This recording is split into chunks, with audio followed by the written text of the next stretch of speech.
Good afternoon. We'll call the meeting to order at 4:34. Can everyone please rise for the Pledge of Allegiance? I pledge allegiance to the flag of the United States of America and to the republic for which it stands, one nation, under God, indivisible, with liberty and justice for all. Okay. Thank you.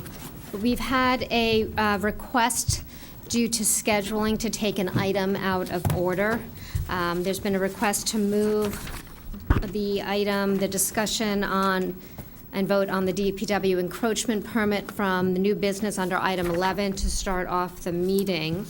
Can I have a motion for that move? Yes, yes, Madam Chairman. I would so move that we take up item 11, I'll call it 11C, at this time.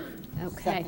So we have a motion by Mr. Raymer and a second by Ms. Tarkington. And can I have a vote that requires a 2/3 vote? Yes. So all in favor, please say aye. Aye. Any opposed? Any abstentions? 12-0-0, that motion has carried. And so now I'd like to take up the discussion of the sewer encroachment permit. And I'd like to start off with the committee reports. We'll start with the Law Committee. Ms. Crumick. Yes, the Attorney McLaughlin came to the Law Committee to discuss the current DPW encroachment permit process. DPW has been negotiating with the state, and the law department has been working, particularly Attorney McLaughlin, have been working on this process to negotiate the permit. And there has been a continuing issue regarding indemnification and the language governing indemnification, whereby the state expects the town to indemnify the state for any types of claims that might arise under this particular sewer project. And there is a concern by the town that this would be a provision that we would be unable to accept in light of the town charter and the restraints that are set on the town to accept indemnification of third parties, and in this case, the state. The long and short of it is that the law department has worked out a process whereby the town would obtain specific insurance coverage that would be down to the $1 of the coverage that would cover the self-insured retention of $1.5 million for this specific project. And with the purchasing of a separate insurance policy, we would be able to go forward, sign the permit, and commence work on this particular project. One of the other concerns raised by the law department is the fact that the permit, it incorporates by reference the MMA, the Municipal Management Agreement, I believe it's referred to, but there is a concern that it is going to wrap that agreement into, by signing the permit, we would also be agreeing to the terms of the MMA. Do I have that right? Yes.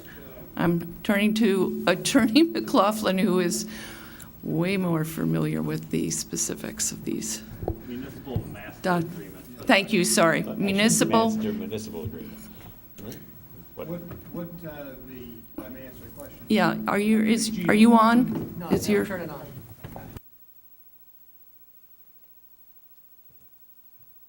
My name is Gene McLaughlin, Assistant Town Attorney. What is being done by the grant of this permit is we're also agreeing to enter into a permanent encroachment agreement for the sewer in the state property. And we're setting the groundwork for coming in probably in September to the RTM for approval of the municipal master agreement under the same kind of terms that we're agreeing here, the indemnification and the insurance. So there's really two things before you today. One is to approve the terms of the permit and the terms of the permanent encroachment agreement. From a financial point of view, what this means is this will be a fixed cost going forward in two respects. One is the cost of the insurance going forward on a permanent basis that we hope to wrap into the town's overall insurance going forward. The other is that it will affect the ability of the town to act with a lot of discretion as far as indemnification is concerned. In the past, we've put into our agreements with the state that we would indemnify them to the fullest extent permitted by law. The state wants that language out and wants a straight indemnification. So that means that if there is some kind of mishap that occurs, we, the town, will be on the hook without much wiggle room to pay that indemnification up to our self-insured retention.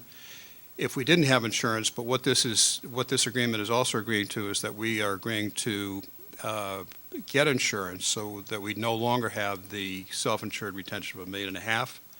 So that liability should be covered going forward through what is called contractual liability that covers the liability you have under indemnification. So those are the financial aspects of what we're doing. Thank you. You're welcome. Did the law committee take a vote on this action? I'm going to defer to, Yes, we Ms. did, and it was Vasiliotis. 2-0. Okay. Okay, and now a report from our budget committee. Because this item has financial implications, the Budget Committee added it to its agenda as well. We discussed the items and got the same information that the Law Department had received.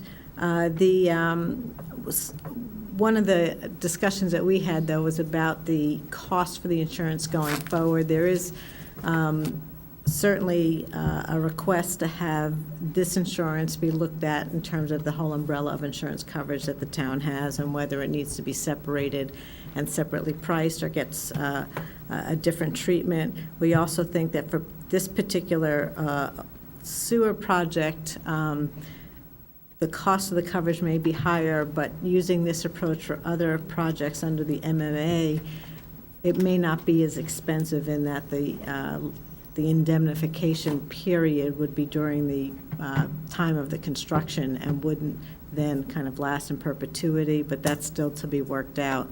But while so the Budget Committee understood the issues, I don't think objections were raised. However, we did not take a vote on the issue. Thank you. So just to clarify my understanding from the conversations we had before, that typically the BET would not have an action on this kind of document, the encroachment permit that is signed by the town and the state, which authorizes the town through DPW to continue with the old Greenwich Force Main work on state right-of-way. But because of the indemnification issue and the extent of the conversations, you've asked us to essentially give a vote of no objection to proceeding in this path. And would you say that that's accurate, especially since the dollar value for the insurance coverage for the encroachment permit is covered within existing budgets? So there's really no outlay of financial funds right now. That's correct. The only comment I would make to that is that this will essentially become a fixed cost in your future budgets. And I think I've already commented about the indemnification possibility. Thanks. Okay. Well, I do hear that comment, and as I've said before, I think there's necessity just for the people in the audience here and for those watching at home. What's really before us right now is the encroachment permit. It is based on the real necessity to get this work underway, incumbent upon us to move forward with it as quickly as we can and get DPW mobilized as quickly and their contractor as quickly as possible. I would encourage the town, through whether it be through legal or DPW, to continue negotiations with the state on requirements for a takeout agreement that will, once the work is completed, manage the risk between the town and the state, as well as for the future municipal master plan, master agreement projects, which for those of you, this is a funding document that authorizes the state to receive funds for, the state is a pass-through effectively for some of these funds, and some of them, I think, they're state funds as well, is that correct? Authorizing the town to receive the money to do some of the critical highway and bridge-related work. So I'd like to move, I'd call on Ms. Moriarty to make a motion, and then we can have further discussion amongst BET members. So I'd like to offer the following motion, a motion that the BET has no objection to the proposed solution for the encroachment permit for the Old Greenwich Force Main project. Thank you. Is there a second to that motion? Second. Seconded by Ms. Tarkington. Motion made by Ms. Moriarty, seconded by Ms. Tarkington. Does anyone need us to read the motion again? Yes. So, The motion is that the BET has no objection to the proposed solution for the encroachment permit for the Old Greenwich Force Main project. okay, that item has been moved and seconded. I'd like to open it up for discussion amongst BET members. Any questions? Ms. Tarkington. This isn't a question, but I wanted to just make a further statement that since the Budget Committee meeting, there have been numerous questions that I asked. I believe you asked also, Ms. Oberlander, and Megan D'Amato, our town's risk manager, who works for Mr. Minarski, was very responsive in responding in detail to all those questions, and I found the answers very satisfactory. Thank you. Any further discussion? I would just like to add that the Law Committee did ask if there was any room for further negotiation, and basically we were told this was it. We accept it or we don't accept it. The state was not willing to do any further amendments or changes, so. Yes, thank you for that clarification. I would also just like to add for the RTM members in the room, this will be going to the RTM at some point. Do you have a You put it on the call. at the June meeting, and if you have questions about the project, it is at this point of critical need that this town gets the authorization to move forward with this work. So to the extent that people have questions, I would encourage you to reach out to DPW, the Law Department, or even the BET for clarification if you need it, so that we can move this project forward as quickly as possible. I'd like to call for a vote. All in favor of the motion that was made by Ms. Moriarty and seconded by Ms. Tarkington, please raise your hand and say aye. Aye. Okay. Karen, are you? Yeah, I agree. All right. Tony, I can't. Yes. Yes, 1, 2, 3, 4, 5, 6. Mike, up. All right. Any opposed? Any abstentions? 12-0-0. That motion has carried. Thank you very much.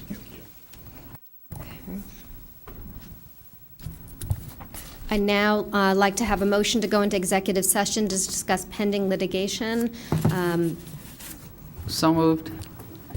I second. Oh, sorry. A motion to go into executive session at 4:48 PM made by Ms. Vasiliotis and seconded by Ms. Crumick.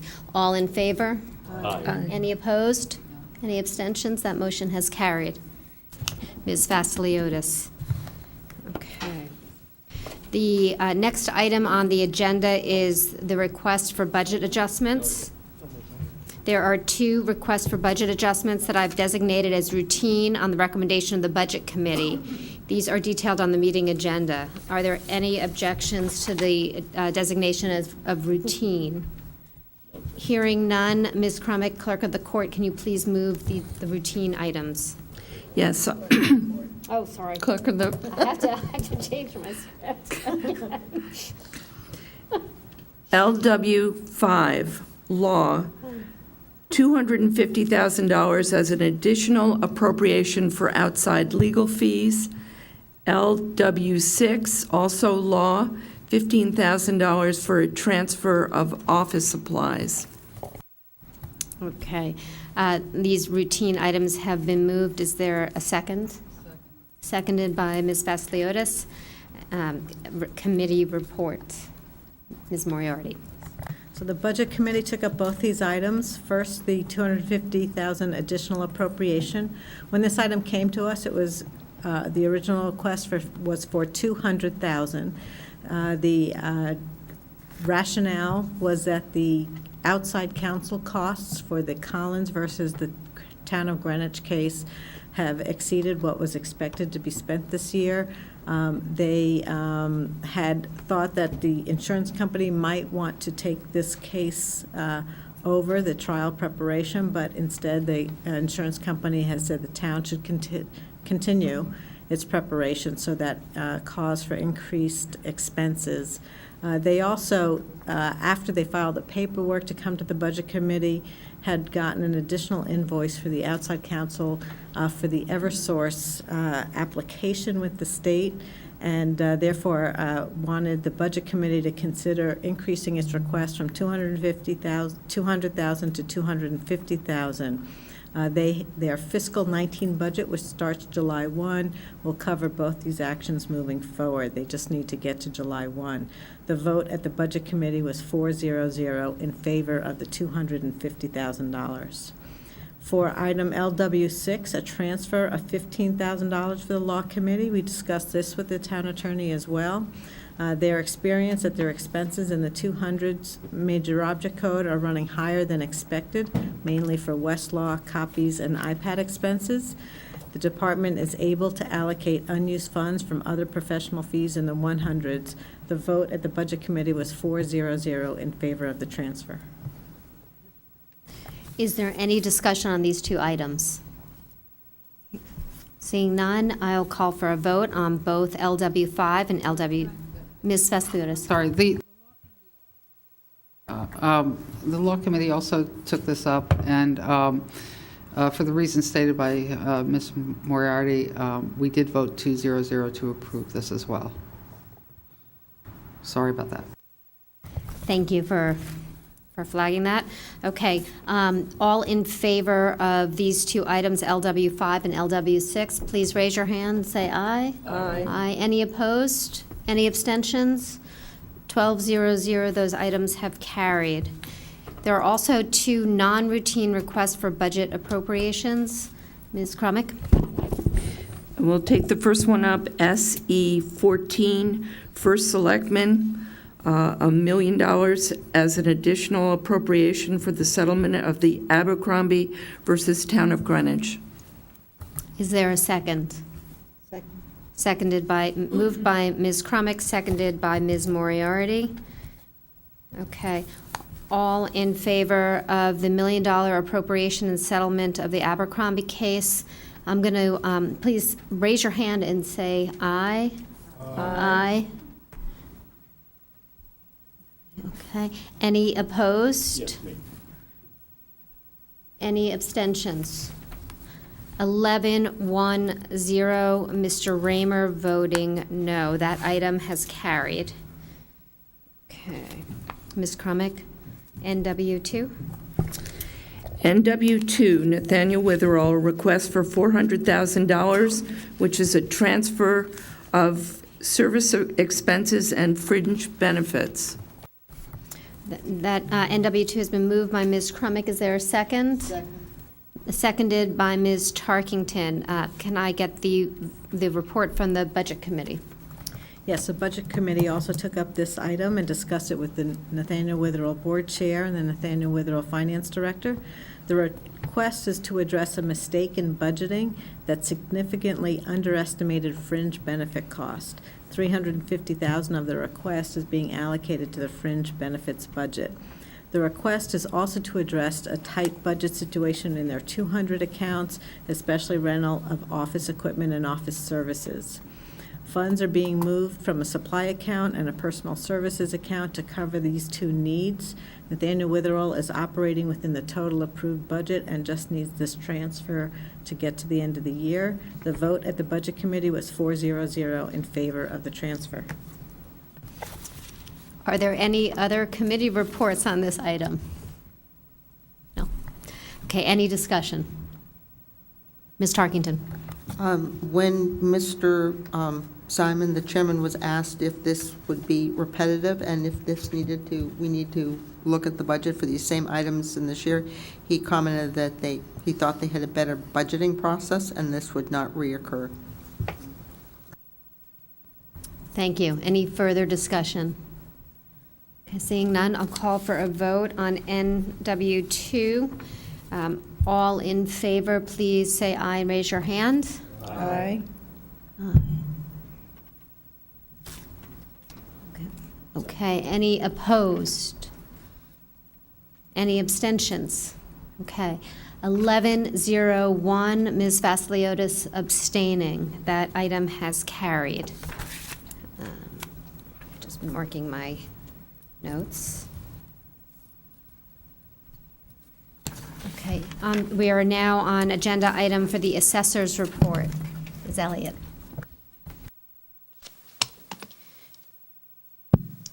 Good afternoon, Madam Chairman and fellow members of the BET. I'd like to present the assessor's report for May 2018. So currently we are preparing for the July 2018 tax bills. We have just ended the deadline for all seniors to fulfill and apply for their senior credits this year. Once you set the mill rate this evening, I will then be able to calculate and give you an exact number, and I usually do that in your June report, which reflects who's getting the credits this year, and I'll make that comparison with those that we applied for last year. Okay. As you know, we have residential appraisers are now out in the field. Currently, they're doing catching up on the certificate of occupancies and their building permits, but they are also starting the remeasuring of the 3,300 parcels we're going to do every year for the 2020 revaluation. As to court appeals, the deadline for appealing new tax appeals will be the end of this month. I think it's after May 25th. We will I think to date we have maybe 15 so far, but we will be getting some more in, I'm sure, this week or next week. And I will have that exact count for you in June as well. Does anybody have any questions? Ms. Tarkington. Yes, Ms. Elliott. Have all the court stipulations now been correctly recorded, the ones that should have been deducted for fiscal year 18? Have they all now been updated in fiscal year 19 for the ones that would have occurred this year? You mean before the January tax bills? I have done them, yes. So they all have been done? Yes, that wasn't the issue. The issue was at the tax collector's office. What? The issue was at the That tax collector's office Yeah. previously. And as we Well, went- I know, Yeah. but you don't, I guess maybe I'm asking, you haven't coordinated. Well, I think, Howard, how you doing on those? Mr. Richmond. Okay. Well, I mean, just because. Perhaps, do you have any it- information on the status of the court stipulations, the updating in the tax collector's records of the? We're getting them in, and as a matter of fact, I was up at QES with one of our people on Friday. We are now trained on this, so we're going to take them all and get them in as quickly as possible. So we are making progress, more progress. So, there does come a point at this point, and usually it's at the end of the month of May. I stopped making any further changes to quality data and to our tax billing file as far as credits, court stipulations, elderly. I freeze it, so to speak. So hopefully by then, the July tax bills will then go out correctly, and if there's credits to be applied, they should be done. We've done the certificates of correction. Okay. So that part is done, and hopefully when we create the tax billing file this year, those credits will be applied prior to the actual tax bills going out, and we'll make sure that happens this year. Including the historic ones that Right. weren't. Yep. Okay. And I have one other question. Ms. Elliott, can you just tell us, has the 2016 flyover information been, implemented into the GIS system? Because you comment here about comparing the 2013, which I believe you did last year, with the 2016. So I know that there's a lag, and it has to be put into the Yes, and we're waiting. system downstairs. Right, and GIS is working on that and making sure that, I think they're in the process of inventorying all the buildings to make sure that they have all that. I don't have access or use of it just yet. Right, because it just looked like it might be a bit premature to put this in here when the IT department might not yet be ready to have the assessor's office do this comparison? Well, they will do the comparison, Well, actually. but, Yeah. I mean, they have to first do the next step. Okay, thank you. Additional questions for Town Assessor, Ms. Elliott? Since I noticed Mr. Norton in the room, I feel it is incumbent upon me to ask you about the settlement of court cases. So actually, on Friday, we actually had a very good week last week. Friday, we were in New Britain. We did, to back up, we did, actually went to trial on a case. And we went through the trial, we went through the whole process of writing briefs, unfortunately for Attorney McLaughlin. Then the plaintiff then withdrew the case, so there was no reduction granted. We also settled seven residential cases from last month. On Friday, we settled four more residential and one commercial. So Beyond the 7 that you spoke about. right, you'll see that next month as well. Thank you. And at what point are the settlements finalized? They need to be, So the voted on. lag, and here's the issue happens, there does take some time, because what happens is the law department first writes a letter with the settlement, and both parties have to agree to the settlement. So both attorneys have to, both returning attorneys have to respond and sign off on it. It then has to go to the Board of Selectmen for them to approve. After that, we either we can file for the court to actually send us a stipulation. That's the final document that we wait for, or I have to go to Stanford and go through this fairness hearing, where I am on the stand as a witness and saying that the settlement that we arrived at was fair and equitable for the town of Greenwich. So sometimes it does take us a while to get all of these things through the whole process. Once we do come up to a settlement, it still requires us to make sure we finally get a stipulation from the court that gives us that exact amount, and that it's okay, and this court signs off on it. and how long does that typically take, would you say? A month, 3 months, 6 months? Yeah, it depends. Sometimes the court does not require us to do a fairness hearing. On some of the cases, we are required to go back to court and do a fairness hearing. Depends on the jurisdiction, depends on the judge.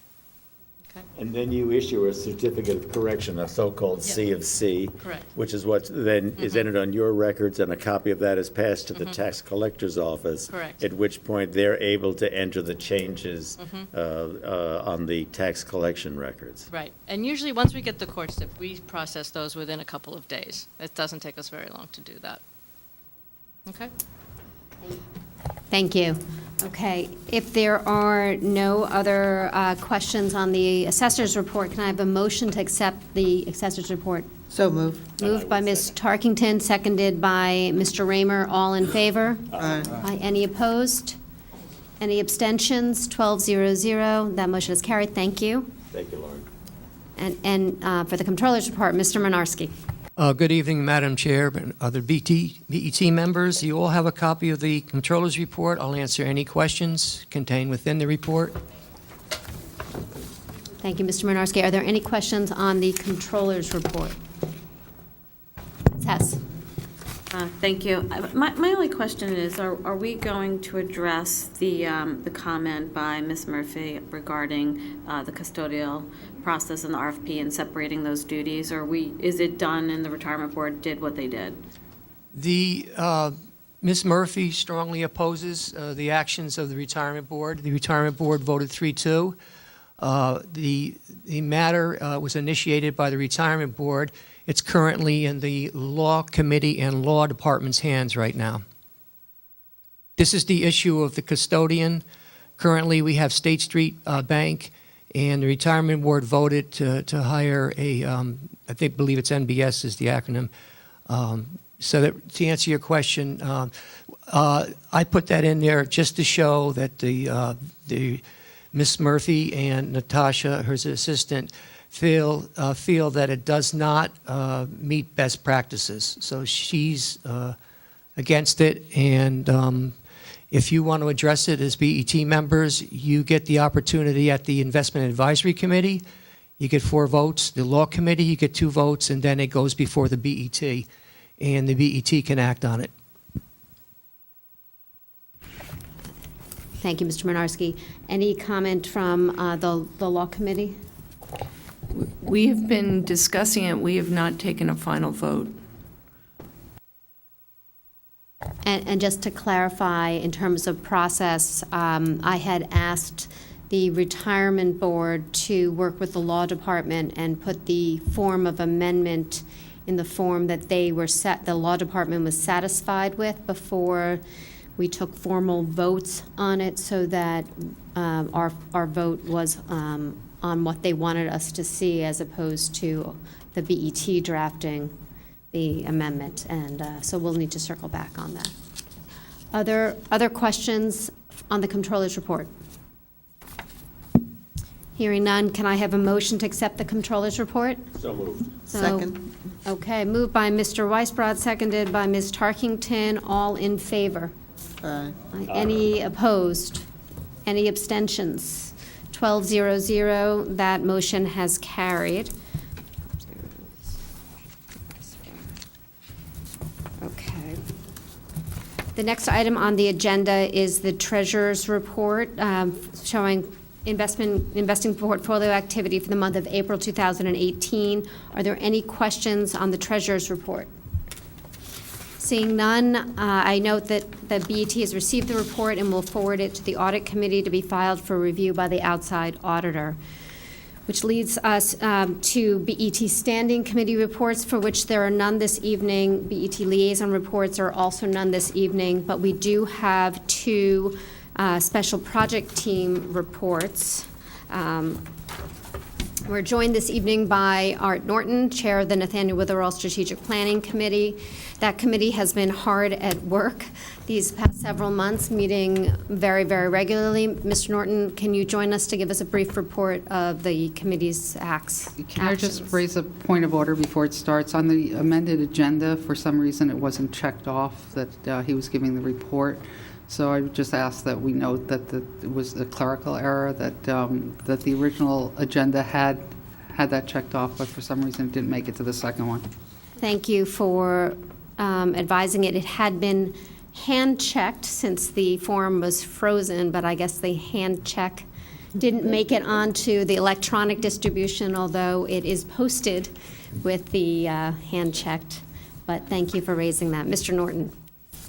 Yes, Madam Chairman, members of the BET, it's good to see you all. The committee has been, as indicated, quite busy. We've had 6 meetings since it was formed, organized, I guess, back in late January, early February. We've divided the committee into 3 subcommittees. One subcommittee to address RFP number 7405, which is the consultants RFP, which I'll discuss in a few minutes. One other 2-person committee. That first committee consists of Jeff Raymer and Andy Juice.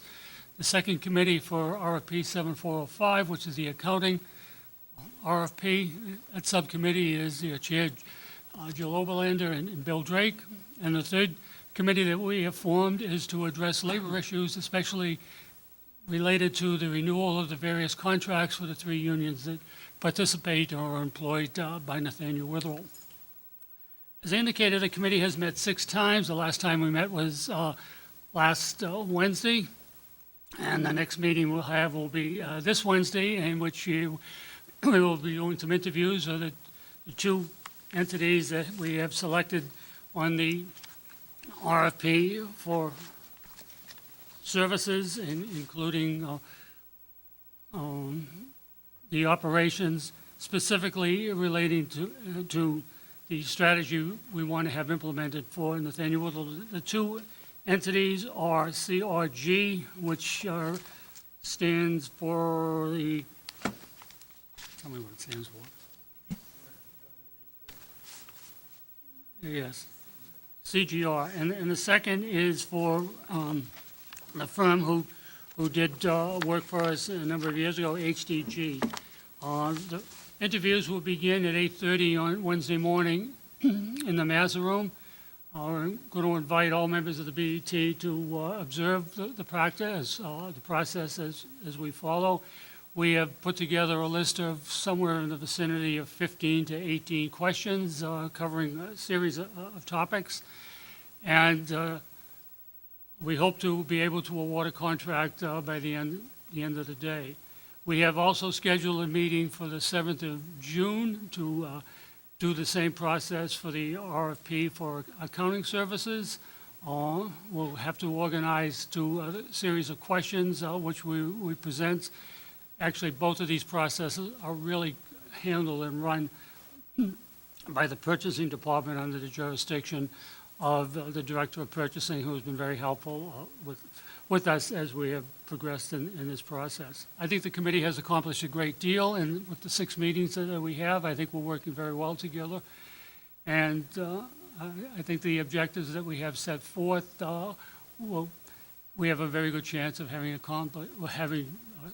able to accomplish. Our next meeting is tomorrow night, in which we have been allocated 20 minutes to present before the board of Nathaniel Witherell. I guess 3 or 4 of us are speaking, and that includes time for Q&A. So I think the 20 minutes is probably going to take a little more than 20 minutes, but it's going to be very compact. And I've been asked if I would give you an update at your June meeting, and hopefully by that time we will have awarded 2 contracts and we'll be well on the process to satisfying those. Thank you, Mr. Norton. Just to clarify, the interview process and the procurement process is open to the BET, but it's not a public meeting. It's not open to the public, Right, correct? and it's not being posted because it's just an interview process. Right. And it's my understanding only the 8 members who are indicated in the RFP can participate in the questions, so that although we've extending an invitation to all members of the BET to join us, you're really serving as observers more than anything else. Thank you. Are there questions for Mr. Norton? Thank you very much for joining us. Good luck with the process, and we will see you again in June. See you when? Yes, I'll see you sooner than that. Tomorrow night. With the full BET. Thank you. Thank you. And now I'd like to have a report from the New Lebanon Building Committee. Mr. Drake. Yes, the New Lebanon Building Committee, by the way, makes a quarterly report to the RTM and a monthly report to the community, and those are all posted on the New Lebanon portion of the Greenwich Public Schools website. So they're available for everybody all the time, and there's pictures in there. You can always be informed by just looking them up. It's our duty to communicate. But the project is on schedule and on budget at the present. There's a great deal of activity. The foundation has basically been poured and is complete, and steel is going up, so it's starting to look like a building. There's a great deal of work on delivering the utilities and sewers and underground infrastructure that's underway. So please go look over the fence anytime you like. Eventually, we'll all make a meeting there like we did at MISA, which was a great idea. But the short report is underway, making progress. We're going to build something impressive. Thank you. Any questions for Mr. Drake? Mr. Deuce? Bill, how are we doing on?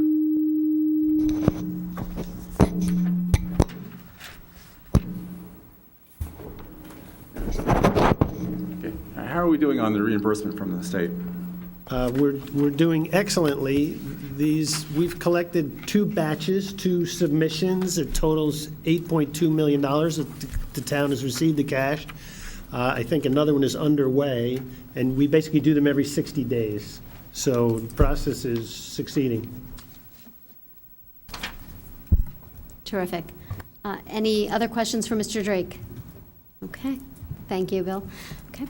Moving on, we have no old business this evening carried forward, but we do have a couple of items of new business, which I'm going to guess most of you are looking forward to. Our first item under new business is the approval of the 2018-2019 budget resolutions. Ms. Crumick. I'd like to make a motion to approve the bonding resolution, which has been set out with the corrected figure for the amount that's going to be bonded of $33,105,000. Okay. This resolution has been moved by Ms. Crumick and seconded by Mr. Mason. This is essentially the resolution that was voted on by the BET in March, referred to the RTM. It has been modified to reflect the Scrivener's errors that were addressed at the RTM meeting, approved by the RTM, as well as adjusting the bonding authorization due to the change in capital projects. Ms. Crumick, are there any other changes you'd like to highlight at this time?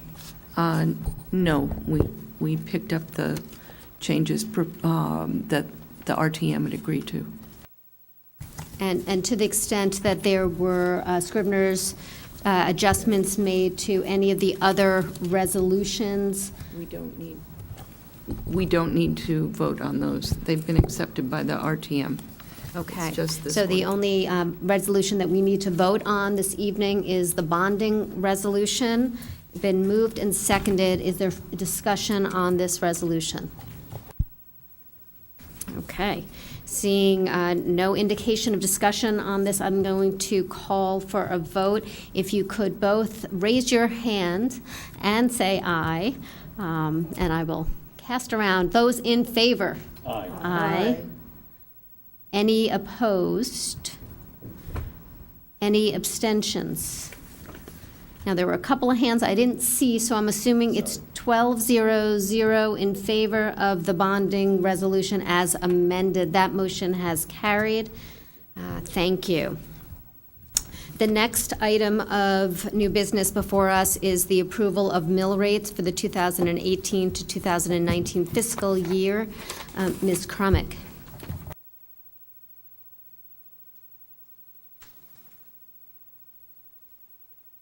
The text should be somewhere on our desk as well. Right behind Yes. the bond. Looking for it. Here.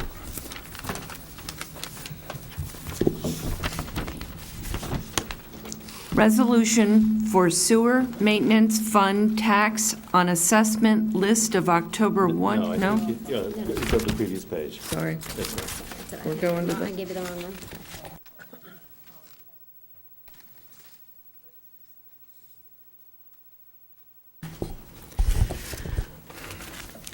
Resolution for general fund tax on assessment list of October 1, 2017 for fiscal year 2018 to 2019. Resolved that a tax at the rate of 11.369 mils on the dollar be and the same as hereby levied and laid upon the assessment list of the town of Greenwich last completed as the tax for said town's general fund for the succeeding fiscal year, to wit, for the fiscal year July 1, 2018 through June 30, 2019. Resolved that the chairman and clerk of the Board of Estimate and Taxation shall forthwith file a certificate of the levying and laying of such tax with the town clerk, who shall record such certificate in the town meeting record book and obtain a receipt from the town clerk that this has been done. Okay, so that motion has been moved by Ms. Crumick. Is there a second? Seconded by Mr. Raymer. Moving to discussion. Before we do that, can I just, Kathy, was there a second for the bonding resolution? Mike, thank you. Glad to, okay, moving to discussion. Mr. Mason. I'd like to make a motion to amend that resolution in the first paragraph, in the first section where it says resolved. I would like that mill rate assessment of 11.369 mils be changed to 11.276 mils. All the rest of the language would remain the same. I'll second that. Okay, so we have a motion on the table for 11.369 mils and a motion to amend made by Mr. Mason and seconded by Mr. Drake. I will open up the discussion of the amendment, Mr. Mason. Thank you, everyone. It was back during our Budget Committee deliberations where I think Ms. Moriarty, Ms. Tarkington, Mr. Raymer, and I had a discussion about using some of the fund balance to not only get to the zero, which eventually was approved, but there was even talk at that time about reducing it an additional percentage. And the minutes are available for if you need to see that. Since then, and by the way, I'll go on record to say at that time I was in favor of the zero, and I had questions about the secondary motion. But since then, things have happened. The town's received a check for $590,000 from the state for ECS reimbursement. There's been an additional savings that we knew about this year for the emergency room visits as part of the state healthcare, which we had planned on taking into reserved, but that is official, and now that we have the final union going in, that is a realized savings. As you just heard, new LEP funding is secured. We're over $8 million in the bank so far. There was talk of a loss of some FEMA revenue for some of the storms that I'm now believing is still in play. We have not lost that. Our current burn rate for the town of Greenwich, as we come to the close of this fiscal year, is better than expected, including on the revenue side. And I don't think this is about the mill rate. I think this is a simple motion about taxation. During the upcoming fiscal year, our residents, our neighbors, our friends, our family will see changes in their tax deductions. No salt tax deduction as an example, state tax as a further example. Our commercial properties are continuing to suffer. How many vacant retail spaces are open on the avenue? Current count today, 27. It's been as high as 31. I think about the related lost revenues to the town from parking to coffee and other related sales that the town is losing with that. The Budget Overview Committee, which I think we should all be proud of the improved communications with that group, offered a thank you to the budget we presented to them. That's a first. They also offered a sensitive meeting resolution, which at the RTM did not pass to be taken up by a 2/3 votes. However, in committees, 3 of them that I know of, and in 2 of the districts, it passed overwhelmingly. The controller, during at least one of the committees, went on record to support this, and if you read the controller's report, he expands on his deliberations with members of the Budget Overview Committee in this discussion. Their plan, meaning the Budget Overview Committee, was to simply use $3 million more of fund balance. This is not a number that will impact us negatively. Some may want to compare us, Greenwich, to our peer communities. That is thoughtful insight, and however, we all know that we really are the envy of the other financial communities, and they should actually be following our lead. I would hope that you would support this amendment, and we move forward. Thank you very much. Thank you. Further discussion, Ms. Tarkington. Yes, well, I agree with Mr. Mason's points. I would have actually preferred to reduce the amount of taxation for our taxpayers even more, but I think this is a number that's been consistently presented to the public, and I think, with 58% of the RTM voting for this, I think perhaps some came to expect it with I believe, a unanimous vote in the Finance Committee. As we know, the fund balance ratio has increased substantially from June 30th, 2017 to 12.35% projected at this June 2018, above our high band of 10%, and that includes some other adjustments, but basically an increase of about $4.3 million year over year. I am most sensitive to the impact that the taxes have on the town's young families, those residents who can't find employment, particularly in the financial industry, and the town's many residents who are living on fixed incomes. This year, we have the additional impact of the unknowns on personal disposable income due to the new federal income tax legislation. As fiduciary leaders, we must be prudent and not over-collect property taxes from our residents. The town and its residents must think in terms of what we need to improve the town's infrastructure and maintenance, not what we want. There has to be a better review process, as there is in the private sector and in our families, to bring plans back to what is affordable. Larger buildings require more maintenance and larger staffs to operate. The town is making progress, but we must continue to contain costs while maintaining the superior quality of life which town residents and employees demand. Finally, because this all has culminated from the budget process, I would like to commend my colleagues on the Budget Committee for their leadership and teamwork. It's great to volunteer together with all the rest of you, too. Thank you. Further discussion? Mr. Weisbrod? Thank you, Madam Chair. I would just like to reaffirm the recommendation or the resolution to retain the mill rate at 11.369. I'll point out 5 reasons why that's the prudent thing to do. First of all, we are living in uncertain times, and for one, we know we have $142 million unfunded liability in the retirement plan, which will have to be addressed sooner or later, and probably sooner. Secondly, this uncertain times we have pertain both to the new tax law changes that are on the federal level, as well as the tremendous uncertainty at the state level, and it's only prudent from a fiscal prudence perspective to retain a level of unassigned fund balances so that we can manage through this period of uncertainty. Fourth, I would say that there are many towns that we've, I think Mr. Minarski has given out a table that show the other towns in that have a AAA rating in the state of Connecticut, and I'd say many of them have unassigned fund balance ratios that are greater than that of Greenwich. So we show projected 9.52%, but other towns are showing as much as 15.73% in Glastonbury or 16.5% in Weston, and many others that have ratios that exceed what we have.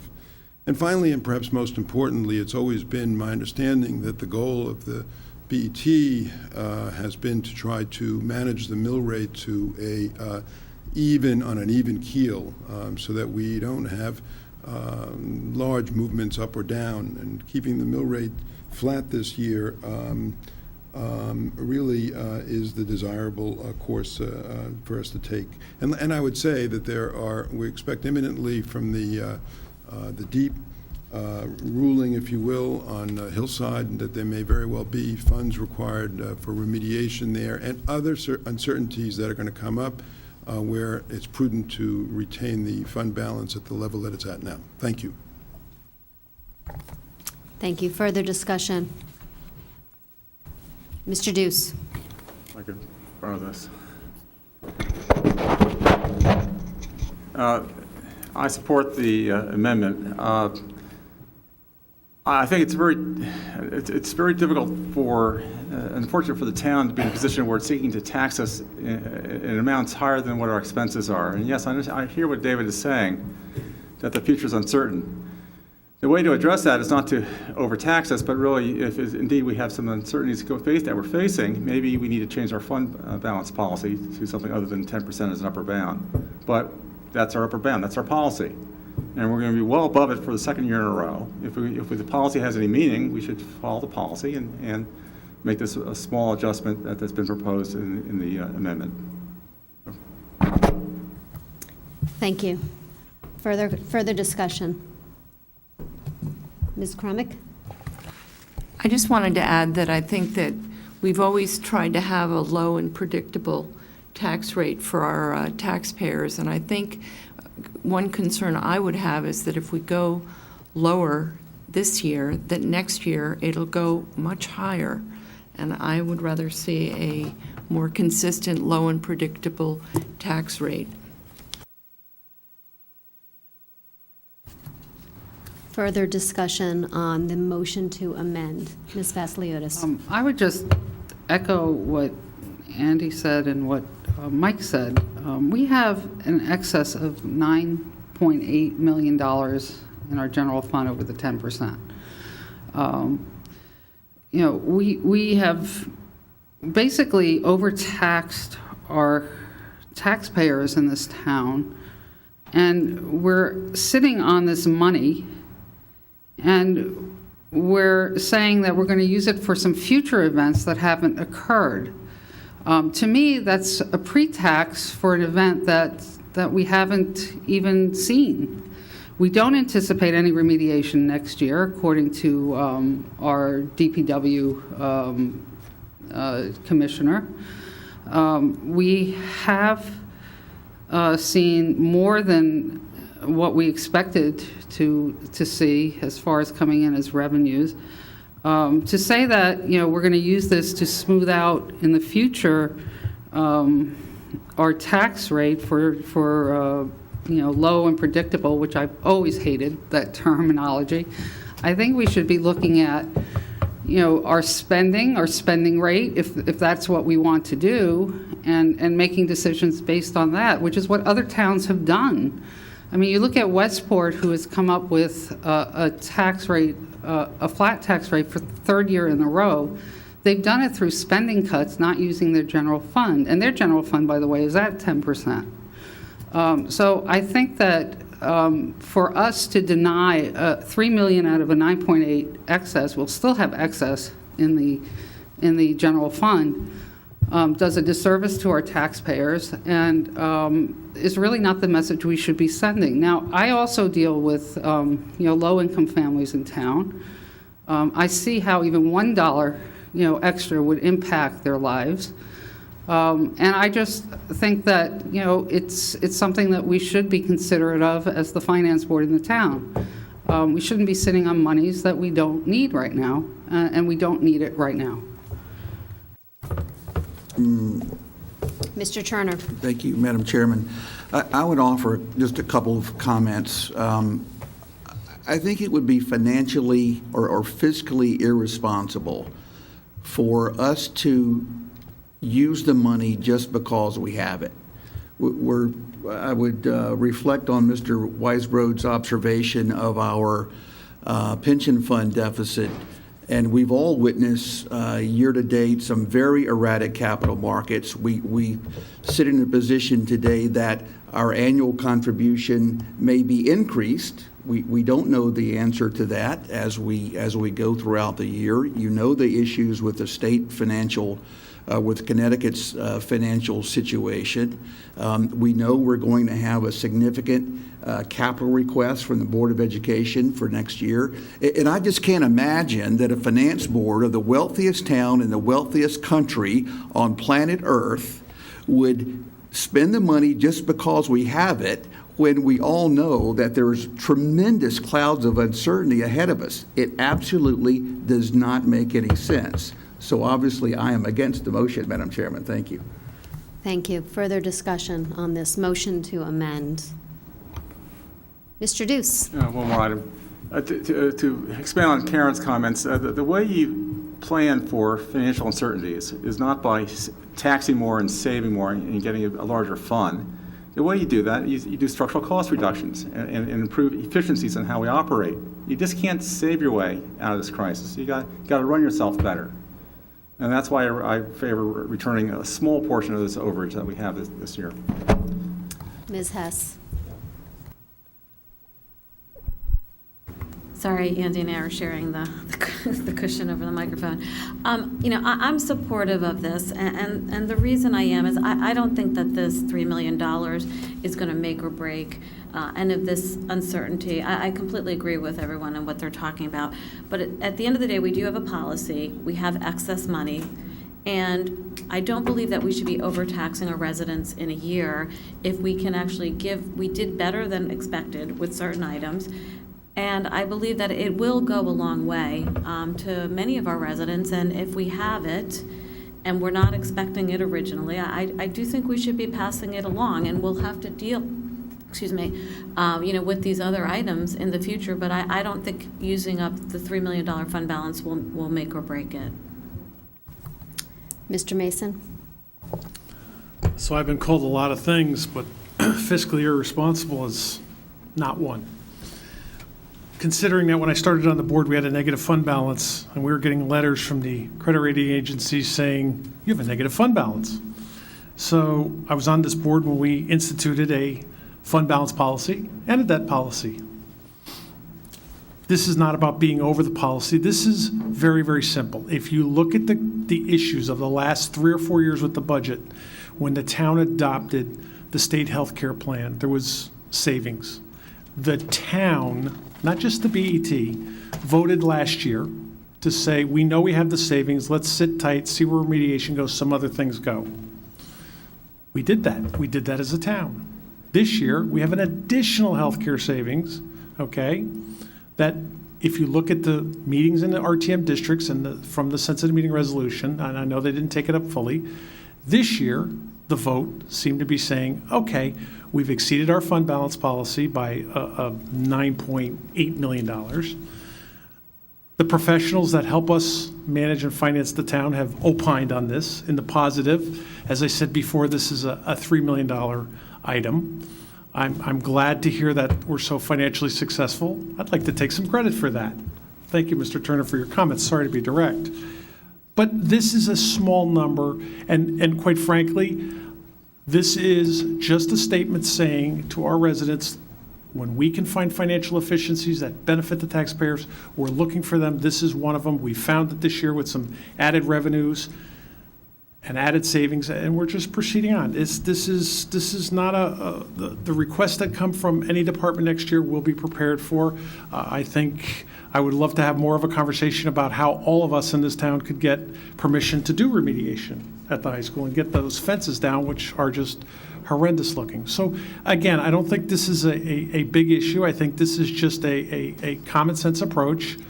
It's to set the mill rate equal to what our other branches of government have indicated that this was a trend they were leaning towards this year, and I happen to agree with it. Believe me, the BET has never set a mill rate other than what the RTM has opined on in setting the level of expenditures. This is a change. We all live with change. For me, this is a change, but I happen to agree with this year, and I hope we do it. Ms. Moriarty. There's been a lot of good discussion. One of the responsibilities that our board's charged with is planning. And I think we need to look a little bit at what we have coming down the pike next year, potentially the year after. And I know that's some of the rationale that we used in prior years to keep our tax levels where they are, even though we saw our fund balance growing. While some of the uncertainty that we had to get to this point may have been resolved, there's still a lot of uncertainty out there. I think we talked about the pension fund a little bit, but we do know our retirement board is looking at possible actuary changes and unfunded liability. We know that we have gotten the benefit to date of lower health care costs such that our unions have been transferring in, but that's now stopped. So we should be expecting that our fixed charges next year are going to go up by a much higher percentage than we would want the overall budget to experience. We also know some of our operating departments are going to have specific challenges next year, and while I'm not saying we need to fund departments with all that they're asking for, I think we have to be able to work together, and we know that some of the union contracts that we have going into the fiscal '20 budget are going to cause some issues for us. So I would like to have us to be happy with a 0% increase in the mill rate. I think that's a significant accomplishment for this board, for the RTM, for the departments. I think that we fund our operating expenses through this mill rate. We don't balance our budget at zero, really. We use our fund balance to fund the gap between what we're raising through property taxes and what their expenses are, because we rely on our departments to return money at the end of the year. I think going into next year, we do take a hard look at where we are in the fund balance. I think some of the fund balance is generated by our capital non-recurring fund. Just by our action today, we can't take the funds out of capital non-recurring and use them to lower the mill rate. We need to use them to lower capital in the future year, or to allocate towards capital, and that is something I would like our board to consider doing next year, because where we are with that fund probably exceeds what we need there. But for tonight, I think it is a tremendous accomplishment for our board to be at a 0% increase in the mill rate, and to use good fiscal planning to look at this hard for next year as the operating departments come in with their requests and our fixed charges come at us. Thank you. Ms. Tarkington. Yes, I'm disappointed that Ms. Moriarty, who wanted to take another approximately $1 million use of fund balance during our budget committee meetings, when now there's much of the uncertainty has come out of certain aspects here of our budget, has changed her position. As for things like funding the pension fund, I do think that the rating agencies have told us that we're sort of at the bottom of the band in terms of the kind of return rates that we have at 6.75%. So, we have been aggressive in moving these rates down, and I do support that. We seem to be certainly at the bottom in terms of competitive with our other peer communities. I found the chart that Mr. Minarski or Ms. Moriarty put together on the various municipalities, the other AAAs in Connecticut, to be fascinating. For one reason, we spend so much more money than the other communities already. So it would be interesting to see how they can more frugally manage their budgets, and if we can learn something from them. Also, I think she has mentioned the capital non-recurring account. I just wonder when we see these unassigned fund balances, if we haven't been much more conservative with some of our funds, such as the risk fund and capital non-recurring. So I do think that, while it's conservative to look ahead, I think even if we don't tax the residents by this $3 million, we still have a very conservative fund balance remaining, still substantially more than our guidelines and our policy state. So again, I am very supportive of reducing the fund balance as Mr. Mason has moved to basically reduce the fund balance, reduce the mill rate year over year. Thank you. Further discussion? Since I'm last, I'll take chair's privilege.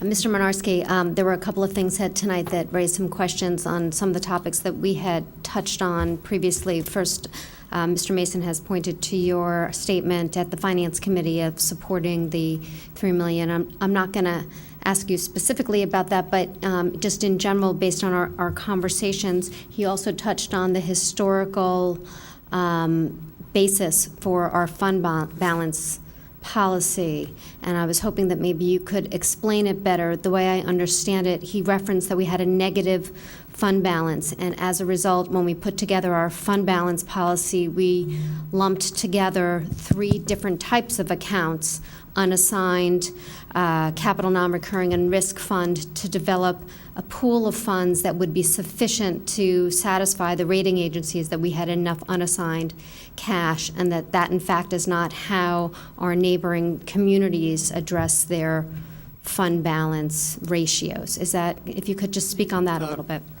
Real quickly, I think you're asking me to tell the BET members about the history of the fund balance policy.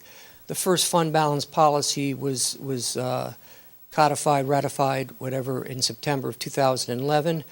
It was started through the BET Audit Committee in the late winter, early spring of 2011. What it was looking at was the balances of the audited CAFR for June 30th, 2010. The general fund had a negative fund balance of about $2.3 million, and it had come from a negative $19 million the year before.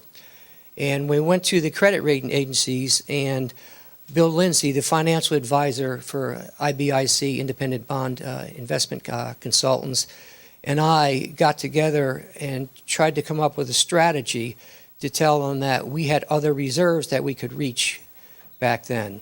And what we did was we explained to the credit rating agencies that we had over $3 million in the capital non-recurring fund and over $2 million in the risk reserve fund. So we sold them on it in January. And after the January credit reviews, we came to the audit committee. And we convinced the audit committee back then to use the 3 components. If you actually had took them numbers and plugged them into the sheets that we handed out tonight, you're only about plus $3 million, which would be not acceptable to the credit rating agencies. And since Moody's was the leader of trying to understand why we should be a AAA with a negative general fund balance, we convinced them, we convinced the audit committee. So what we did back then is in September 2011, we came forward with them 3 components. And since then, the history has been very well. I mean, the word overtaxed is used, and it's a negative. Taxpayers don't like to hear that term. But in order to get to an acceptable level for the credit rating agencies, you have to overtax so that you increase your fund balance. So moving forward through 2011, 13, 15, and 17, the fund balance policy was slightly tweaked. We used to use it and also look at two budgets, the budgetary basis and the gap basis. The budgetary basis fell off, and we used the gap basis.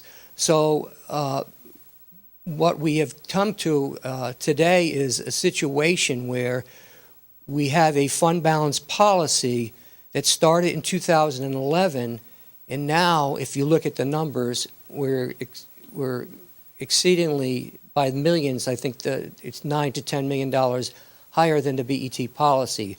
But that's the short answer as far as how we got there over the years, as far as why we use the 3 components. So if I'm understanding it correctly, the composite of those 3 components was a construct to satisfy the rating agencies. But looking at your summary of our neighboring towns, other towns don't pool their funds this way when they calculate their unassigned, right? They take out their capital and their risk fund. Is that correct? Theirs is simplified. The other towns, and I got 8 samples from Bill Lindsay a couple weeks ago, simply use the unreserved or unrestricted, or the current term is unassigned, and they don't use that in their ratios. They have a variety of targets. They could be as high as 15%, as low as 7.5%. And if we were to just use our unassigned fund balance reserve and not include our capital non-recurring, which is only for capital, or our risk fund, which is for legal settlements, where would we fall in our ratio? That is in front of you. It's the document that looks like this, the June 30th, 2016, the other 17 or 18 AAAs from Moody's, you can see where we go from 6.15. If you look at the bottom of the page, we go up to 9.52. I still have the floor. So as I understand it, I'm sorry, so the 6.15 refers to what? That's the number above for the year ending June 30th, So 2016. that's if we just look at the unassigned, or is that? In all of these cases on this page, everybody's using just the unassigned. Okay, so that's 2016, and so if we're using unassigned, we're at 9.5%. Just Correct. unassigned, correct. Yes. So, and you also said that because we started at the negative, we needed to, as a matter of financial planning, build our reserves, essentially, right, so that we would have sufficient reserves. So it had been a conscious decision over the previous terms of years on the BET to make a mill rate decision or use of fund balance in order to build the reserves to an acceptable level, which we now are at. Is that correct? That's correct, but we also had to demonstrate back in January of 11 that we had these reserves that we could reach in case we had a hurricane and we needed to get money out of the capital projects, or if we had litigation. So that was the basis that the money was there. And yes, to your question to me, we had to build them reserves. They were expecting it every year. So, and the fund balance policy, which we take up every couple of years, it was last reviewed last term before this BET met, right? Is that correct? We adopted it last term. Last summer into the fall. So I do, now I'm wrapping up my line of thoughts to explain why I am going to vote against the proposed amendment for a couple of reasons. I do agree with Mr. Deuce in particular that it is time for us to take a look now at our fund balance policy with a new BET and with no longer the need to develop, in some sense, an artificial construct of culling together various funds to support a lack of reserves that we didn't have now that we've done the financial planning. And thank you to prior BETs. I did go back and look at all the old minutes, and you can see that the comments swap from year to year depending on positioning. And in fact, I also generally agree, or used to agree, I should say, with my colleague on the other end, Ms. Vasiliotis. It took me a long time to accept the low and predictable mantra, which has long been a hallmark of this BET. But I guess my years on the board have convinced me that, and conversations with residents, that they prefer predictable taxes so they can plan for the future. And I think that has been extraordinarily persuasive over the years. So in truth, I've changed my tune on that and go with predictable. You'll see I was one of the people who supported lowering tax rates where we could in prior years, if you look at the past minutes. And I take the position that I was convinced by my colleagues that financial planning, prudent management, and predictable is increasingly important to our residents. But I will call for a review of our fund balance policy to adjust to current terms, and we'll get back to that over the summer as well. So for those reasons, I'll be voting against the amendment. Ms. Hess. Pete, I just had a question for you. When you were looking at the other towns and you're looking at the unrestricted fund balance, do they have other reserves like us? Do they have a capital non-recurring, and do they have a risk fund? You know, are we looking at apples to apples, or are we comparing like apples to oranges? They all have both. Both or all three? Independent of each other. They're not, every town, just about every town has a capital non-recurring fund, and we're the exception with a risk fund as far as although the risk fund is outside of the general fund, most other towns combine their health care, their insurances, the liability, auto, property, cost and the workers' compensation cost with the risk fund, and they created an internal service fund. We're unique in that we have all of that in the general fund. However, all of them funds, as far as, to Roland's point, this question came up earlier today, if you have the health care outside of the general fund and it costs $50 million, you still have to tax for it, and it funnels through the general fund. So to answer your question as far as the fund balance policies, none of them include it, but they all have them independent of each other. But if we have a separate risk fund, should we, in order to kind of compare us to the others, would we be adding our unrestricted plus risk fund, maybe not capital non-recurring? And then would that 9.52% be above 10% because we have that? I just want to make sure when we're looking at the balances and we're comparing that we're actually doing an apple-to-apple comparison. So, can I just respond to that? My issue was the construct underlying the policy. And at this point, where we've been able to build up the reserves that we sought, we can now take a look at all three of those funds and take a relook at those policies, maybe reset what our target goals are and whether or not we want to lump in all three accounts. And so I think that that is something that this board, as it's currently comprised, should take a look at. Mr. Weisbrod. Mr. Minarski, the amount of the unassigned risk fund is about $1.5 million, is that right? There's risk fund. It's after the $1 million appropriation, it's on the Treasury, it's 2.5 minus $1 million, 1.5, yes. 1.5. So the amount of the risk fund doesn't really alter the data that you circulated earlier, where our ratio is 9.52%, and just to pick out a few, we're not that good. Wilton's 12%, Westport's 12.2, Weston is 16.5, Wallingford is 12.7, and on and on. So, we're not really outside the pack. New Canaan is 14.73, Glastonbury is 15.73.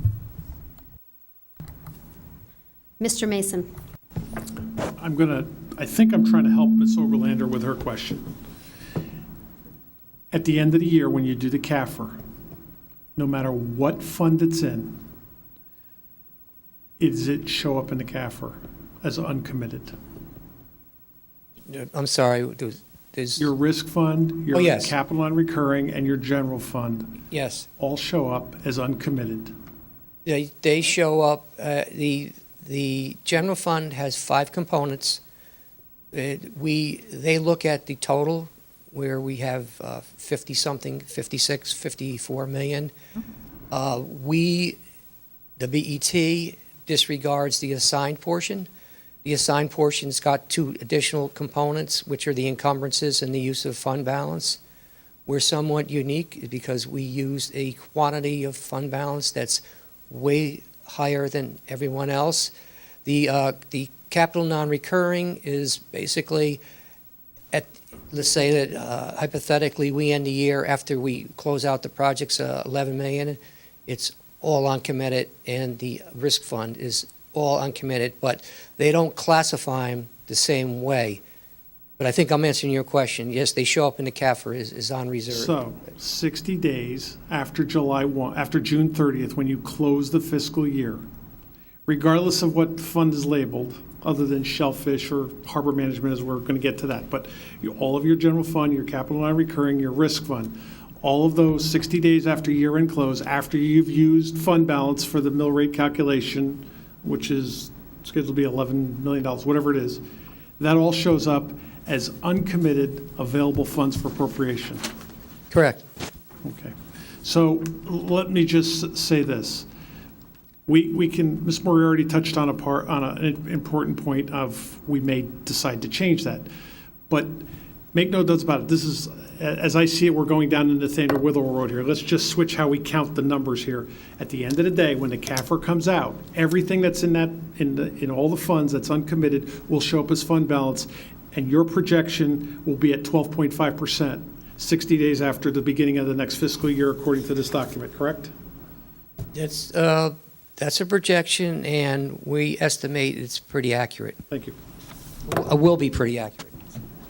Mr. Deuce.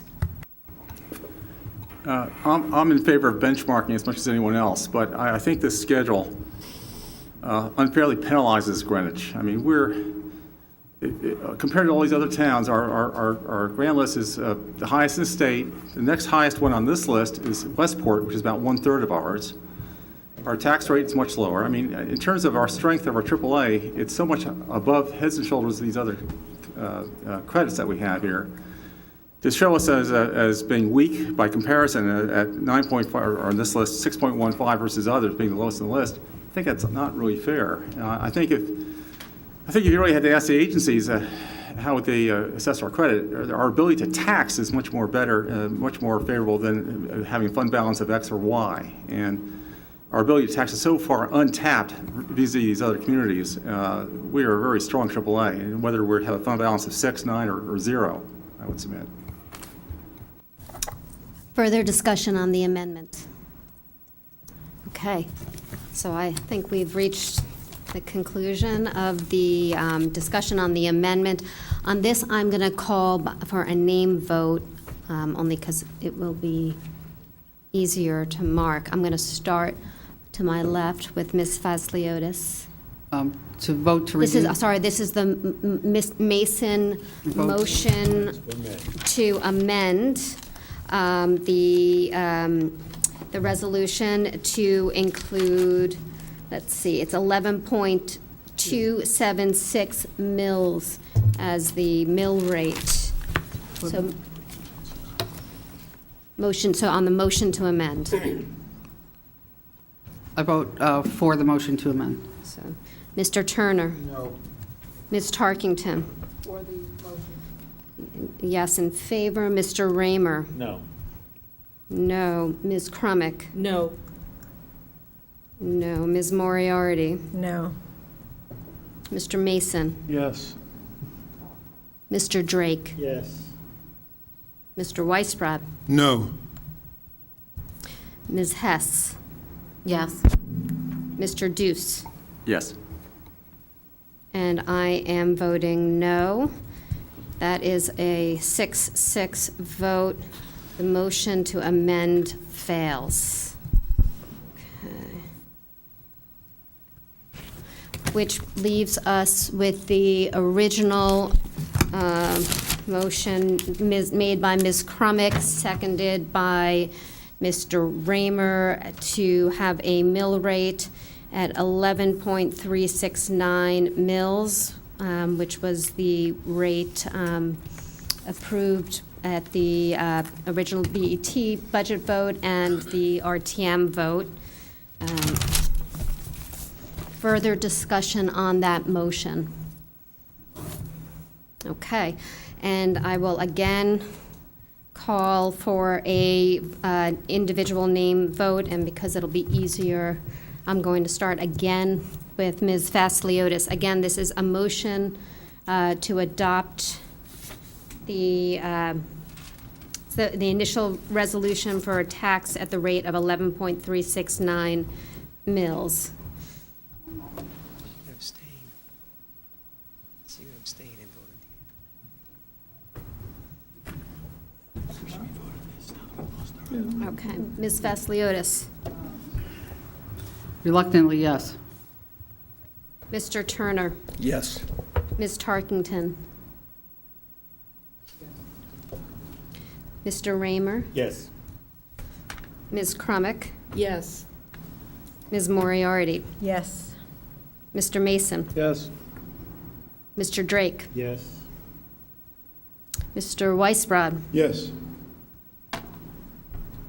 Ms. Hess. Yes. Mr. Deuce. Yes. And I am also a yes. That motion carries for a 11.69 mils, a 0% increase in our... 11.3. Sorry, 11.369. Slip of the tongue. I need to be scripted. For a 0% increase, I know this was a lengthy conversation, but I agree with Ms. Moriarty that I think we should all be very pleased about. And we're not done with our resolutions. We have 2 more to adopt on tax rates, but I do think that this was a substantial accomplishment on the part of the town, the BET, and the RTM. So despite our differences on the $3 million, I think we should all be very pleased to reach this resolution. Moving on to our 2 additional resolutions. Ms. Crumick. This is a resolution for sewer maintenance fund tax on assessment list of October 1, 2017 for fiscal year 2018 to 2019. Resolved that a tax at the rate of .463 mils on the dollar being the same is hereby levied and laid upon the assessment list of the town of Greenwich last completed as the tax for said town's sewer maintenance fund for the succeeding fiscal year, to wit, for the fiscal year July 1, 2018 through June 30, 2019. Resolved that the chairman and clerk of the Board of Estimate and Taxation shall forthwith file a certificate of the levying and laying of such tax with the town clerk, who shall record such certificate in the town meeting record book and obtain a receipt from the town clerk that this has been done. Okay, that is a motion made by Ms. Crumick for the sewer maintenance fund. Can I have a second, please? Seconded by Ms. Tarkington. Any discussion on that resolution? Ms. Tarkington. I would just like to point out that the sewer maintenance fund is an example of a mill rate going down fairly substantially. The sewer maintenance fund is the only fund that the town has left that does have the traditional pay-as-you-go, and because of the backlog of capital, there are no new capital projects, so we're actually seeing a decline in the sewer maintenance fund. Overall, sewer taxes have been increasing at a rate substantially above the general fund mill rates. So this is an advantage to those taxpayers who live in the sewer district. Thank you. Further discussion on the sewer maintenance fund resolution? Okay. With limited discussion, I think I'll call for a voice vote on this resolution. If you could voice your vote as well as raise your hand, all in favor of the motion made by Ms. Crumick, seconded by Ms. Tarkington, say aye. Aye. Any opposed? Any abstentions? 12-0-0, that motion has carried. We have a motion for a resolution for the sewer improvement fund. Ms. Crumick. Resolution for sewer improvement fund tax on assessment list of October 1, 2017 for fiscal year 2018 to 2019.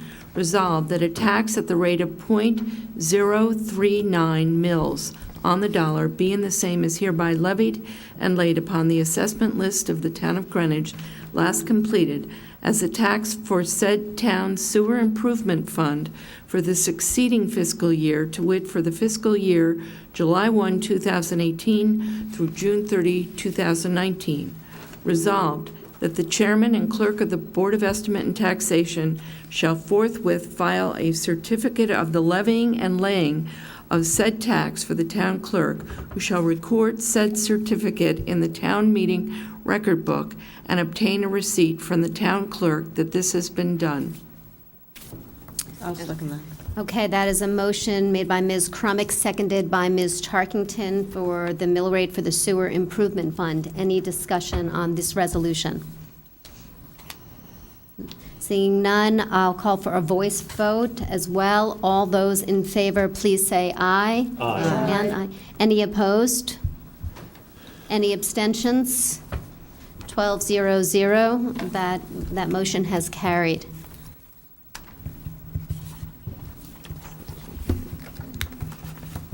Okay. That concludes the item on approving mill rates for the 2018-2019 fiscal year. Congratulations on that. Thank you for your help and participation. And we have one more item on our new business. It is listed as a discussion and vote on the internal audit code.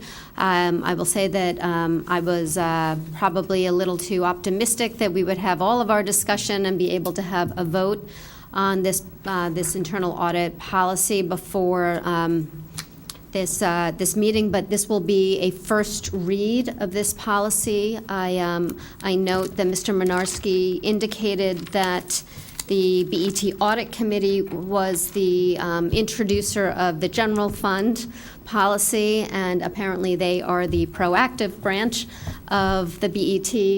They have introduced an internal audit policy this time around. Mr. Weisbrot, can you introduce this for our colleagues? Thank you very much, Madam Chair.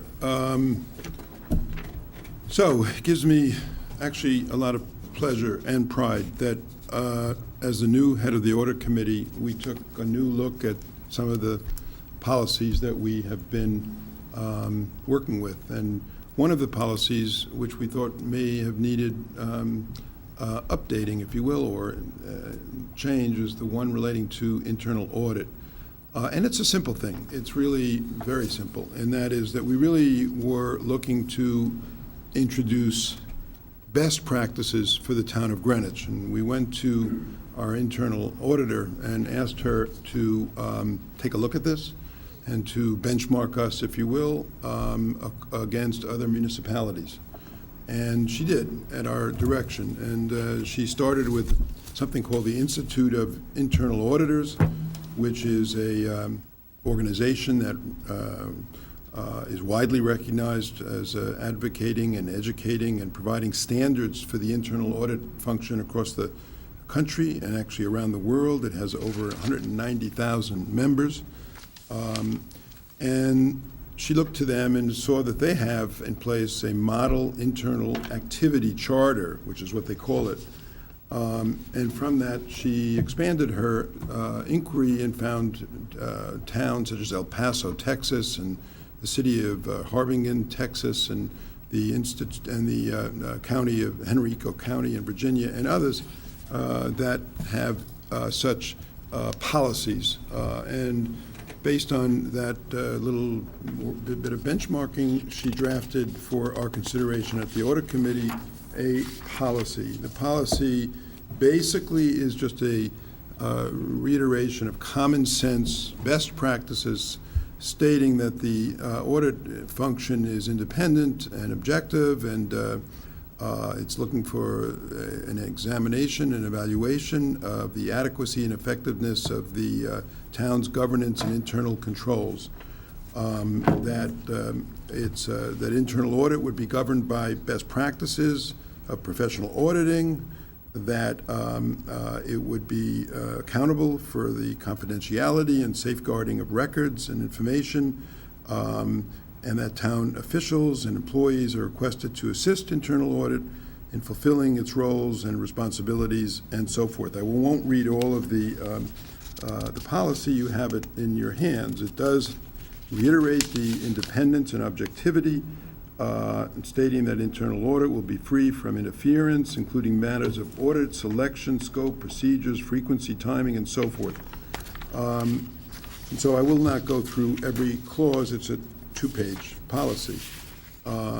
We then had some robust discussions at the Audit Committee, tremendous bipartisan engagement with all of us on the Audit Committee who we worked on the language and changed what was drafted to accommodate very spirited discussion and excellent input, and that's what you have before you. And the vote at the Audit Committee in favor of establishing this policy was 4-0 in favor.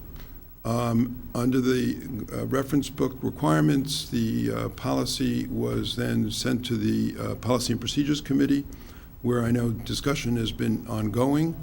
There have been some drafting amendments that you have in your hand that were introduced by Mr. Raymer. They are totally acceptable to me. They are more to make sure that we are not inadvertently, as the Audit Committee, overreaching and taking on authority that we are not vested with. That's not the intent at all. It was really just to set in place best practices for the internal audit function. So we're happy to, at least I'm happy to adopt those amendments that were introduced by Mr. Raymer. And so what we're asking you to do today, and Jill, the chair, will expand upon this, is to give a first vote as to the direction of travel that we're heading in. And we realize that some of you have not had the chance to look at the edited changes that Mr. Raymer has introduced. We realize that has to be, time needs to be allotted for you to do that, but that there be a first read of this policy with a final vote introduced to the next meeting. Thank you, Mr. Weisbrod. And just to clarify, we won't be taking up this item for discussion or vote this evening. I did think it was important to provide all of our colleagues with the context for which this policy was established, vetted, and referred, but since they did only get it last night, May has been a substantial learning curve for me.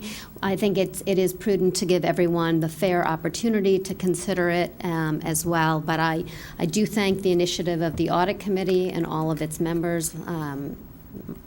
I'll include myself in that, for moving this forward and addressing what is a critical issue of best practice and accountability. So, Mr. Raymer, did you want to add something? Yeah, it's a very simplistic report, but I believe that Mr. Mason will probably have comment as well. You all have in front of you right now, happenstantially, the new revised handbook. I'm going to ask you to note something if I can. If you turn to page 30, now for the first time, pagination on this book starts with number 1 and goes through some high number at the end, but doesn't start at number 1 and number 1 again and number 1 again. So if you go to page 30, this is a page that equates exactly to what was page number 1 under the old policy and procedures section. And I just want you to see, starting at the middle of the page, there is a section on the internal audit policy. Elsewhere, there's also a reference to page 24 to the audit committee and to some of its functions in a much shorter notation. But as you go forward and you're looking at the submission, I do want you to know that there is a section already. What's being proposed to you is a revision of this. Secondly, my second comment is to say that I did, in fact, disseminate some markings. My proposed changes do not address the substance of what the audit committee is doing. I was dealing only with the procedural issues. And so far as I know, nobody involved at this, to this point anyway, has any objection to the changes that I had proposed, but in the fullness of time, we'll determine whether or not the members have a difficulty about that. Thirdly and lastly, I should mention that I did, because we were requested, schedule a meeting of the Policy and Procedures Committee, which was attended by Mr. Mason and myself, who are the members of the committee, as well as by the BET chair, Mrs. Oberlander. We did not take a formal vote. Some of the reason for that relates to some of the concerns that were expressed at that meeting by Mr. Mason. I'm going to, rather than characterize his remarks, I'm going to certainly leave for Mr. Mason to speak for himself. But I do want you to know that we did schedule a meeting. We did entertain the matter. We did not take a formal vote. And it does seem appropriate to me that the matter is here before us tonight, albeit as a first read. Thank you, Mr. Chairman. This was intended as an introduction and not a discussion, but since the Policy and Procedures Committee has reported on it, Mr. Mason, would you like to comment? My comments will be related to the Policy and Procedure Committee. So you said you wanted not to have discussion tonight you wanted at our next meeting. I can wait, or I can do it now. It is your preference. I defer to you on this. So, Mr. Finger and Mr. Norton were the last to revise the internal audit policy while serving on the BET. At that time, I think I was on one of the committees, I'm not sure. But I do not support this amendment. I did not support it in our policy committee meeting. That's why it did not come for a vote. I had actually asked Mr. Raymer that if he and I could meet with Mr. O'Lally to review past practices and get some insight on this. This has not happened as of yet, although I don't think there was anything against it. In short, I do not support this current policy because the current policy works, and it has been working, and the revisions are not needed. It also makes changes to the audit committee authority and to the full BET authority, I think, shifting towards the committee. I don't think our policy is the issue. We're the issue. The internal audits have been used to create the next headline in town. They've used to seek information about who's not performing their job. There's been less focus on how we make improvements moving forward. This has not been good. With this type of behavior, then there are those who seek to try to jump in and help. We've seen the severe consequences that has caused. I will reluctantly hold back on the rest of the details on that to a later date. All of our departments in town are fully aware of our internal audits, who does them, how they work, what the TOO is. That doesn't need to be expanded into a 2-page document on internal audits. Let's leave the policy that has served us well alone. Let's see if we can revert back to where we once were on handling internal audits. Mr. Drake. I'd like to completely support what you just heard, which comes from a long background of working these things through. And it's helpful to make this a first read. It allows us to give some feedback. So I would certainly say that if this thing is to get my vote, it needs particularly the best practices of confidentiality to be expanded and captured. We talk about this being internal audit, but it's really internal investigation. This is not what a CPA does. We're not making financial statements that get audited. We're investigating. And in all investigations, as all our lawyers know, there's a long culture of their being confidential, from grand juries to special counsels to everything. Investigations have to be confidential to be effective. There's 2 ways we could run this, just expanding on what you heard.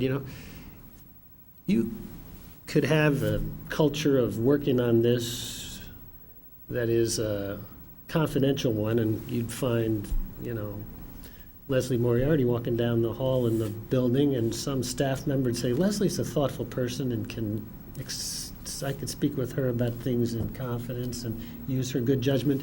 Come on in here, Leslie, and let me explain what I'm finding. This might be of interest to the BET. And you could have a productive, personal conversation. I don't mean to single you out. But that's true. But it's true. The other way is you could have a BET member or somebody who's involved in these audits go down the hall, and you'd have the staff running for cover because they know if they have a conversation with member X, the next thing that's going to happen is going to be in the press, and it's all going to be known, and their name will be in the paper, and their job will be at risk, and their budget will be under scrutiny. And if that's the culture with which we do these things, the internal audit function won't work.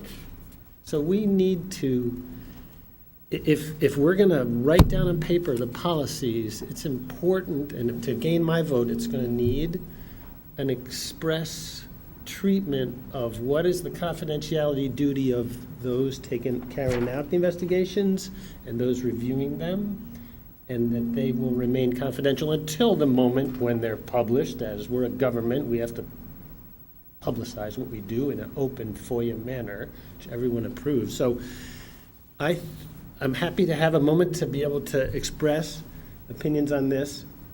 It needs a thorough treatment of how things are handled with proper confidentiality. It's only with confidentiality that we can serve the taxpayers and this function carry out its intended objectives.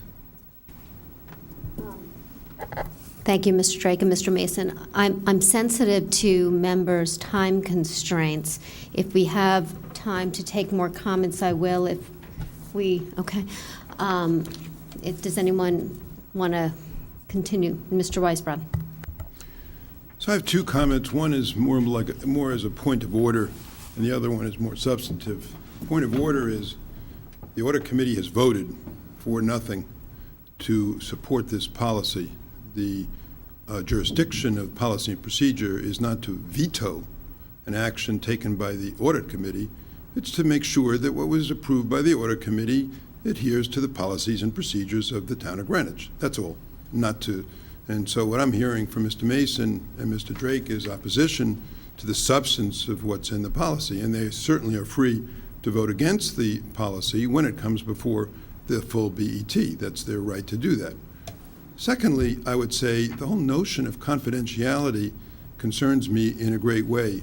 Clearly, the taxpayers in the town of Greenwich have a right to know if the financial controls in the town are being met and that the departments within the town are being managed according to the financial policies that we have in the town of Greenwich. Clearly, no one is suggesting here that those audits should be kept confidential in any way, and that that they should be precluded from being released to the taxpayers who are paying their tax dollars into the town. So I don't think that that's what's intended, but that's more or less what I'm hearing. Okay. Ms. Tarkington? Yes. My reaction to this was that it was premature to be placed on the BET agenda, even for a first read. I think it should have gone through the Policies and Procedures Committee first with its vote. If there were issues raised, which clearly there are, that altered this document, then I think it should have been returned to the Audit Committee for their consideration, any other changes that they might want to make related to it, and then go back to the Policies and Procedures Committee. I think this changed a process that's worked very well for this BET, and from that standpoint, without addressing any content here, I think it's disappointing that it didn't follow the process that we've all respected and worked with. So, thank you. Mr. Raymer? Well, I think it very much did follow exactly the process that we're following. A few dissenting remarks. It is not the position or standing of the Audit Committee to dictate what the audit policy is going to be.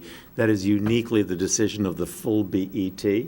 The Audit Committee met, and by a vote of 4-0, it proposed. And the fact that the Audit Committee proposed and the fact that the vote was 4-0, to me at least, is certainly very important. But the Audit Committee does not set policy. The BET sets its policy.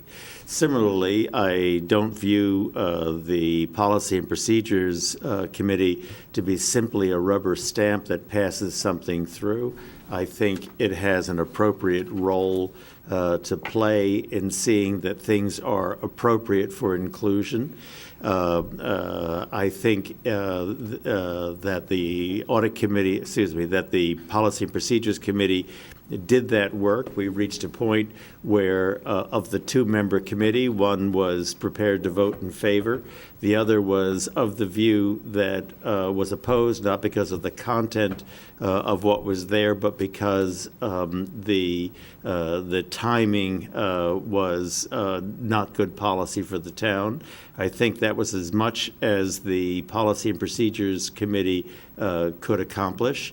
So then you had a proposition, and not an unimportant proposition, and the proposition is to be decided by the full BET. And so for the chair to have placed this on the agenda as a first read, so that for the very first time, it's before all 12 members of the BET, that was an entirely appropriate, proper process, following exactly what we've done over the years before. And I've been here for a few years. I know what has been done before. And the fact of not to take a vote today, but to call it a first read, to my mind, was also very appropriate. And now let the dialogue go forward. Let there be lively conversations. Let people get advices where they think they want to get advices. And then we can sit down as a collegial board of 12 and vote on this item. And let the vote be what the vote will be. It'll either amend the page 30 in our handbook or it won't, but let the will of the majority prevail at the appropriate time.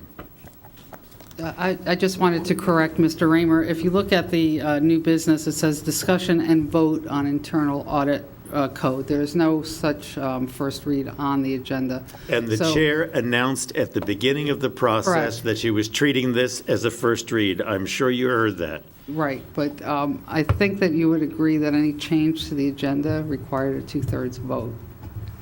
Thank you. Okay. Well, let no one say the BET is not transparent, nor that we are not open to debate amongst one another about issues. And I welcome all constructive comments on how to better the process and the substance. Ms. Vasiliotis, were you suggesting that I need to take a vote to change this? And I mean this in all honesty, if you would like me to take a vote as to declare it as a first read as opposed to a vote on the audit code, I will. Well, I mean, again, it's my understanding that, you know, in cases of this, that Robert's rules would apply, and Robert's rules applies and requires a two-thirds vote to change the agenda, so. Robert's Rules requires a two-thirds vote to add an item to the agenda that was not previously on the agenda. On endless times in the past, we have, at the discretion of the chair, we have treated matters as a first read when there seemed to be controversy or issue. And your chair has done exactly that, exactly as we have done before. This is not a change in policy. It is in accordance with the Robert's Rules.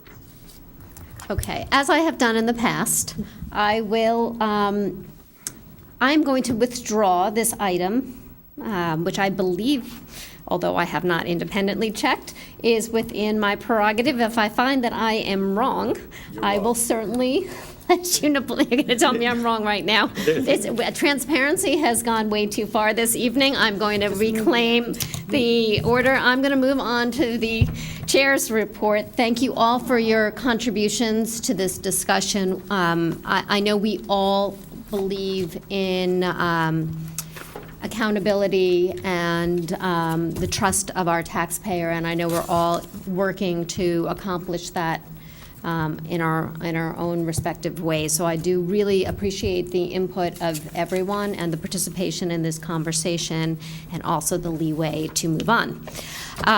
As the chair's report, I really just have a few short mentions. The RTM members have left the room, but I hope there are a couple that are still watching. I particularly want to comment that the budget vote in front of the RTM last week was one of the shortest meetings in my recent recollection. The vote was 202 in favor of the budget, 0 against, and 2 people abstaining.